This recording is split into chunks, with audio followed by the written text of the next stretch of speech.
Hey everybody,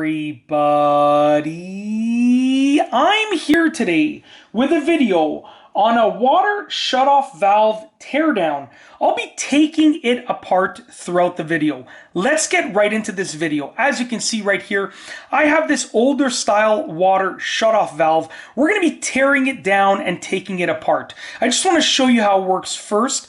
If you turn this counterclockwise, it opens up the water supply by moving that gasket. And if you turn it clockwise, it closes the water supply by moving the gasket in the other direction. Now, I've obviously already started to loosen everything up. That's why this piece is already loose over here. It's usually much tighter, but I loosened everything up before the video just to make it go a lot smoother throughout the duration of the video. The first thing that I'll do is I'll remove this screw right here. Now, I've never fully taken one of these apart. I've worked on them many different times with specific parts of them, but I've never torn one up completely, or I should say torn one down and removed everything. Now, this screw, I believe, doesn't hold anything specifically in place.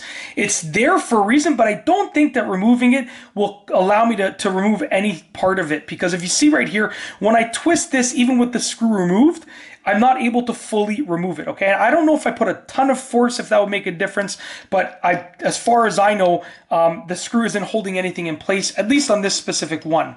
If I take my wrench and I twist this counterclockwise, over here, I can actually remove this entire piece, which actually controls the entire gasket, which is really cool, okay? So I'm gonna remove this entire piece.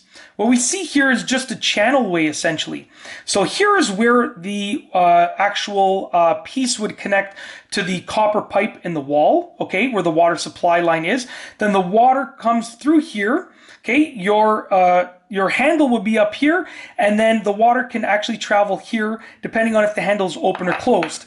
All that the handle does is it uses this gasket to press against here. Okay, so the gasket then presses against here to close the water supply, or goes away from there to open the water supply. So essentially, you can see it just pushes the gasket towards the fixture, or it pulls it away from the fixture. Now, the coolest thing about this is that if there's ever a problem, there are lots of things that you can work on here with regards to a screw being there. You can loosen and tighten various components. So like I said, I have fixed leaky hose bibs at my old house. I actually had two of them that I fixed, both of them. There was only two hose bibs on the outside of the house, and both of them were leaking.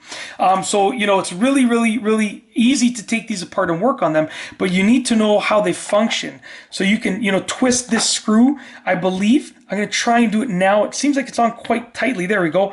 You can twist it to maneuver different things, right? So since this is a teardown, I will be removing this screw.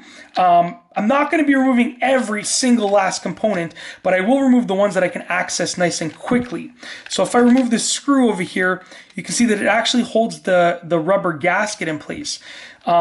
The one thing is that it actually uses different screw heads. So you can see the outside one was a Phillips head. This is a flat head. So I mean, that is something that can be a little bit, luckily I have a multi-bit screwdriver that I keep around the house, but that can be something that can be a little bit of a hassle to continually switch screwdrivers.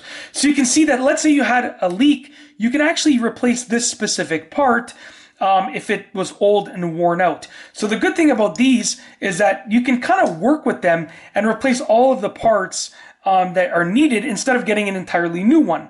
I recently replaced this one because I needed a completely new one. It was just easier to replace it entirely. But if you want to save some money, and you don't want to get rid of your old one, let's say it's completely soldered in place, then you can just take it apart and fix a specific component of it. That's it. If you like this video, please be sure to give it a thumbs up. Let me know what you think down below as a comment. And of course, be sure to subscribe for more great videos just like this one. And that's all I have for you today. Thanks for watching.